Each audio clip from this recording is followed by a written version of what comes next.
So thank you all for coming. I'm going to touch base on something that is becoming more relevant these days with where rates are heading towards. We're seeing things starting to go up as far as interest rates go. So something that we're presenting to people looking to buy and also to refinance is something that's called a home equity line of credit. But just see a couple more people joining in, so give a moment to connect.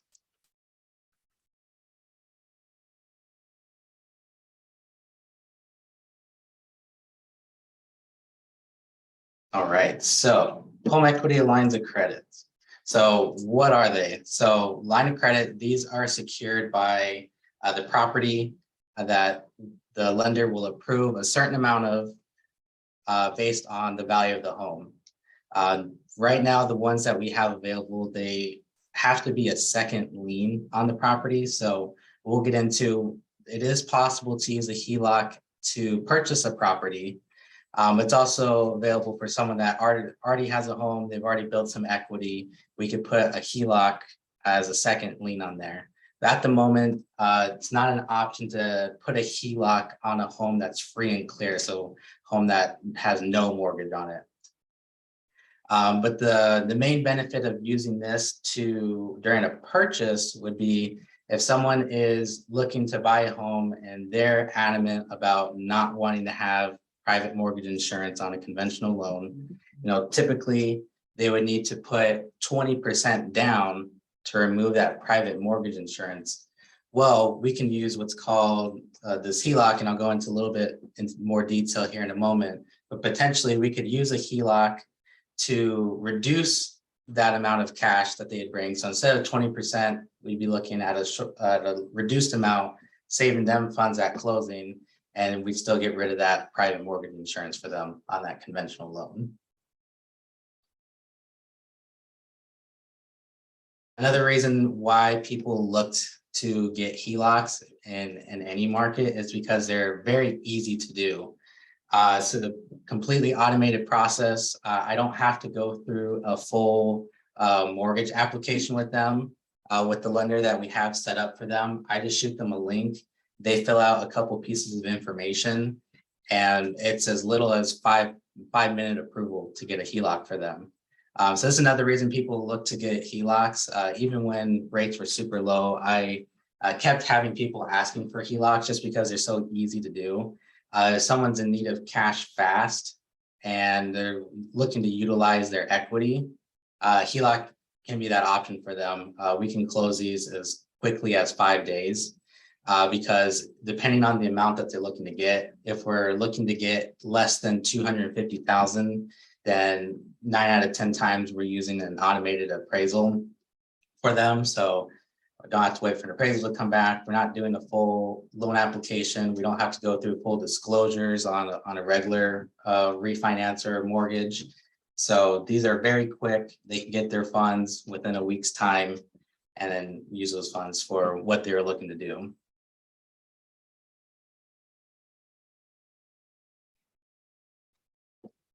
So going into a little bit on the piggyback HELOC is what it's called. So this is the option where we're using the HELOC to remove that private mortgage insurance for a borrower without having them to put 20% down to get to that point. So the piggyback option that we have allows for what's called the combined loan to value to be at 85%. So what that means, the combined loan to value is the total amount of loans against the home can meet 85% of the home's value. So to get to that first mortgage to be at 80% loan to value where there's no private mortgage insurance will be the first one. And then that HELOC will be 5%. So first mortgage, 80%, HELOC will be 5%, borrower brings 15% down. So kind of how that example looks like for a $700,000 purchase, a borrower looking to not have mortgage insurance will need to put down $140,000 to be at that threshold where there's no more private mortgage insurance. Whereas if we utilize a HELOC for this, same $700,000 purchase, they would only have to put $105,000, and then that 5% of the 35,000 would be on that HELOC for them. So they would end up having two loans, their first mortgage and their second. But now they don't have private mortgage insurance, and we saved them 35,000 that they could use towards furnishing the new home or any type of renovations that they want to do. Anyone have any questions about a piggyback HELOC?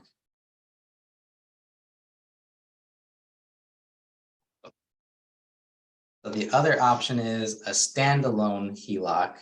So this would be someone that this would be for a refinance. So someone that already has a mortgage on the home, their home's appreciated, they have equity that they want to tap into.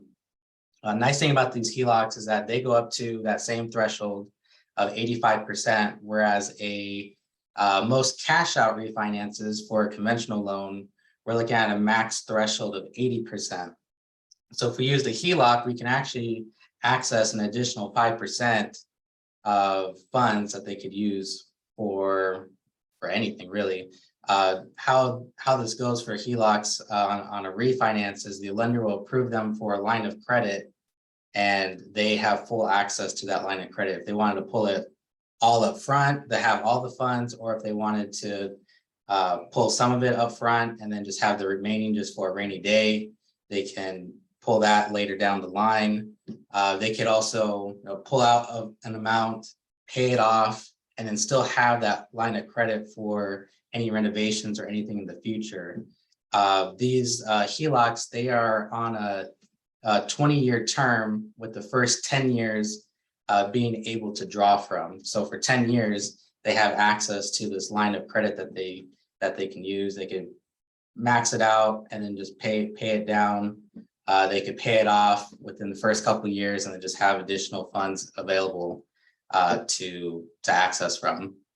We could also do down the line, we could also do a refinance for them if they wanted to do another HELOC to increase that loan limit for them. So if we got one for them now, 5-6 years down the line, their home's appreciated even more, and they want even more access to equity, we could do a refinance for their HELOC to get them that additional access. A lot of these HELOCs are what they use them for. They could be for home renovations, paying off debt. We could even use the funds from this HELOC to end up going and purchasing a second home or an investment property. So lots of ways that we could utilize this to end up looking at purchasing another property or saving them money monthly. Anybody have any questions about the standalone HELOC option?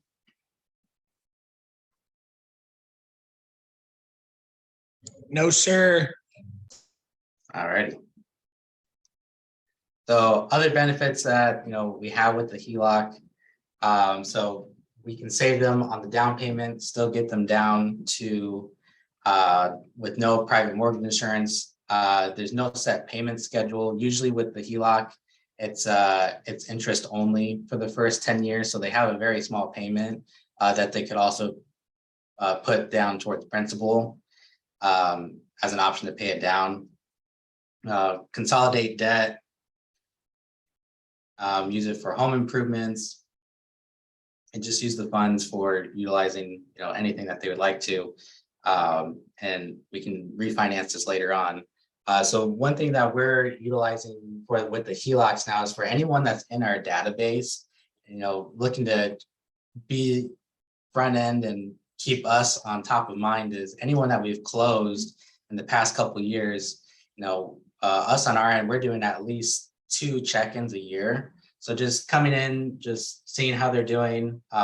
We'll offer like a mortgage review for them, or just trying to just see where they're at with their home. If maybe if they are thinking of doing any type of home renovations, or if they've talked about maybe tapping into some equity to consolidate debt. This is an option that we can present to them on these yearly or semi-yearly check-ins with them, just to be top of mind with them, that they know that we're the expert for them, that they'll keep returning back to us when they have any questions about real estate or their mortgage. That's actually really all that there is about the HELOC that we have right now. Does anybody have any questions at all about HELOCs or how to use them? So with the HELOC, they can pay it back for that 10-year period you're saying, and then they can borrow back against it anytime? Yeah, that first 10 years is that draw period that they have. So they can draw within that 10 periods, they can pay it down, draw again, all within that 10 years. After that 10 years, so for the back 10 years, that's just the repayment period. So they only can repay during that last 10 years. So first 10 years, they can draw as much as they want. They could pay it down, keep drawing again. Last 10 years is just repaying back their balance on it. So if they've reached that 10-year mark and they still want to draw funds from a HELOC, we would do a refinance for them, get a new value for the home, and then increase their limit, and then also resetting that clock so they get another 10 years to draw. Okay. And Ricky, what's the average fee? Is there like a percentage like bank fees that one has? Yeah, so right now with this one, when I was looking at the fees for this, the lender that we use has $1,055 as the fee for it. And that's pretty much it. Pretty much when we're doing the piggyback, all the fees are going to be on the first mortgage, and then they just have that underwriting fee for the second. And then as for the refinance, it would be just depending if we need to do that full appraisal or desktop appraisal. So we're looking at very minimal as far as fees for these.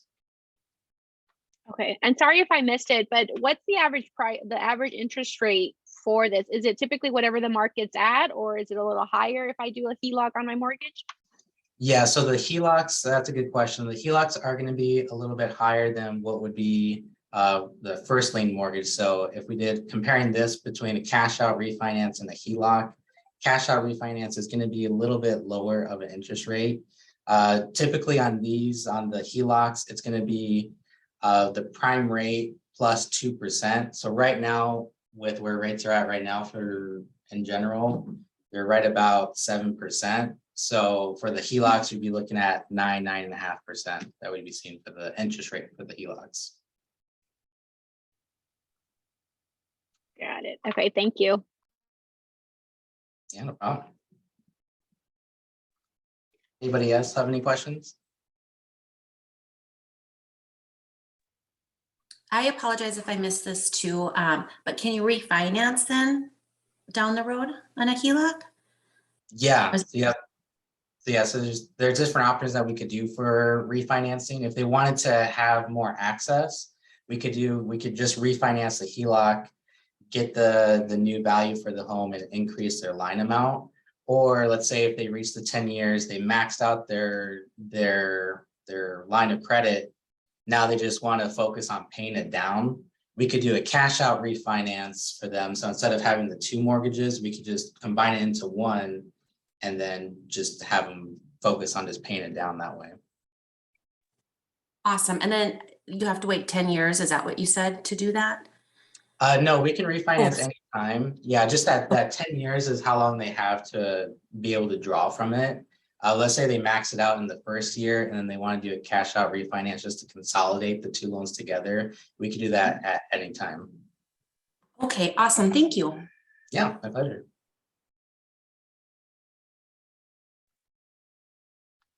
Thanks, Ricky. I mean, one thing about that I was excited about HELOCs when George was telling me about it was you can leverage this when you come across seller leads, or even people who are like, I just bought my house a few years ago. You would have been like, well, if you ever need help with the HELOC loan, they're going to be like, what is that? So it just almost kind of increases the conversation if it's people who are trying to just throw an objection at you that they don't want your help. This is kind of a great tool that most sellers don't, or most homeowners don't even know how to take advantage of. So I hope I hope everyone memorized it.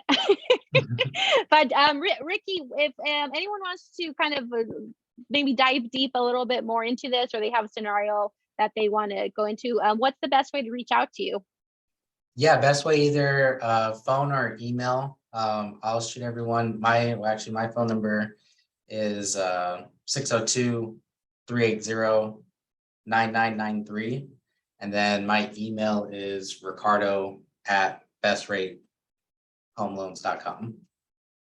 Yeah, just shoot myself or George an email or a text. And if you guys have any scenarios you want us to put together, we'll put it together and get that back to you. Or if you want to do a one-on-one and dive down deep into this, then we can do that too. Hi, Ricky. This is Susan. I have a question. A few questions just came to my mind.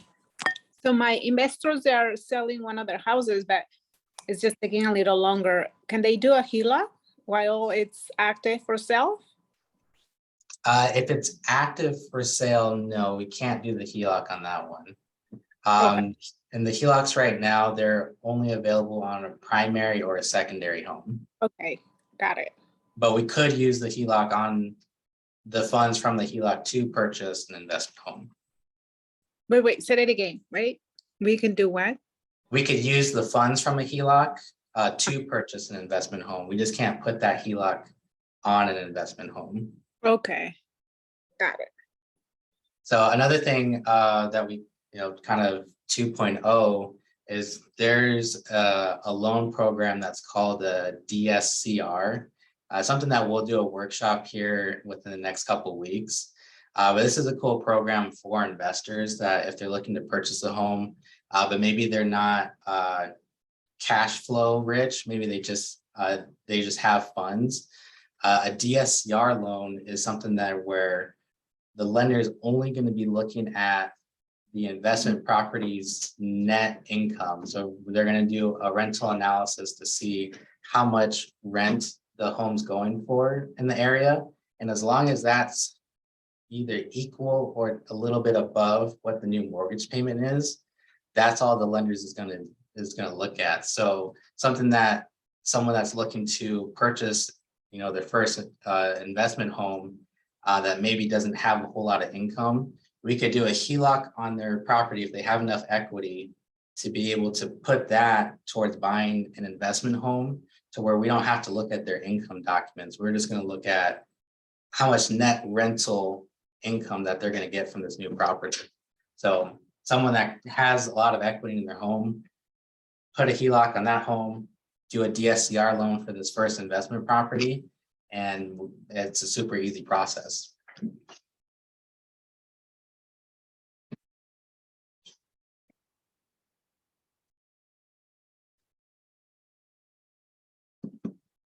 Do you have any other questions, Susan?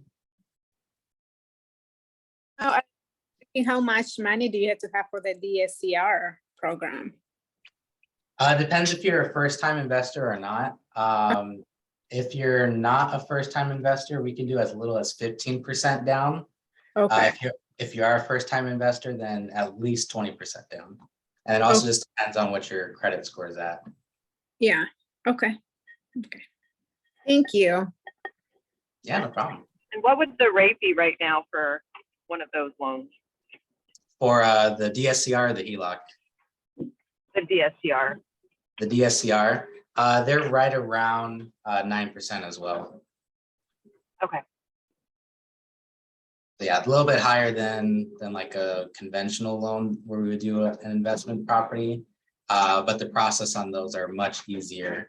On a DSCR loan, we could even close into in an LLC, whereas a conventional loan, we have to close it in someone's name.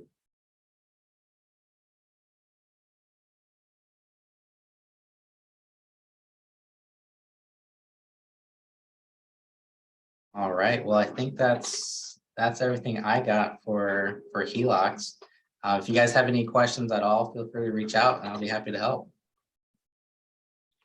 Thanks, Ricky. And don't forget, guys, today's Wednesday. What does that mean? Best Rate Home Loans has a call night every Wednesday from 4 to 7. you know, it just kind of gets you to have a fun twist to calling people and reaching out and having a lender at arm's reach to hand the phone over to. But thank you so much, Ricky, for your time and for telling us more about the HELOC loans. Yeah, my pleasure. Thank you all. You guys have a good one. Thanks, Hey, Ricky. Ricky. You. Bye. Bye, guys.